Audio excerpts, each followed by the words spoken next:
நல்ல பலன்களுக்கான கனவுகள் என்னம்மா அப்படின்னு பார்க்கலாம். இப்போ ஒரு டெத்து எடுத்துகிட்டு போயிட்டுருக்காங்க, நல்லா கொண்டாட்டமாக எல்லாம் தாளத்தப்பட்டோடு போயிட்டுருக்காங்க அப்படின்னாக்கா, அவங்க வீட்டில் சுப செய்தி சுப காரியம் நடக்கும்னு அர்த்தம். ஓ! புரியுதுங்களா? அவங்களுக்கு ஏதோ ஒரு கல்யாண செய்தியோ, இல்லை அவங்க வீட்டில் கல்யாணம் நடக்கக்கூடிய பிள்ளைங்கள் இருந்தால் அவங்களுக்கு விரைவில் கல்யாணம் நடக்கும் அப்படிங்கிறது நம்ம உணர்த்திக்கலாம். ஓகே. அதே மாதிரி மஞ்சள் கலர் ட்ரெஸ்ஸோட யாரோ பெண்களை பார்க்குறாங்க. ஓகே, கனவுல மஞ்சள் கலர் ட்ரெஸ்ஸு, மஞ்சள் கலரோ எல்லோலே எல்லாமே பார்க்குறாங்கனாக்கா அவங்களுக்கு சுப செய்தி தான்.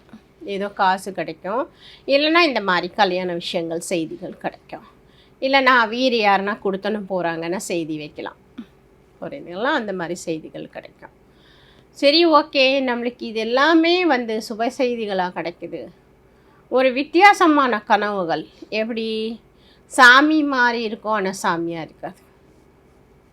புரியுதுங்களா? மெமரியில் இருக்காது. அவள் மெமரியில் இருக்கிற மாதிரி இருக்கும், ஞாபகங்கள் இருக்காது. அப்போது அது தெய்வம் கோயில்கள் போகக்கூடிய விஷயங்கள். ஓகே.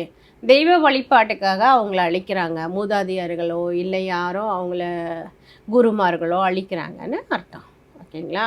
அப்போ சித்தர்கள் வழியில் அவங்க வழிபாடு செய்யலாம், இல்லை இங்கே நான் அவங்களுக்கு பிடிச்ச கோயில்களுக்கு போயிட்டு வரலாம்.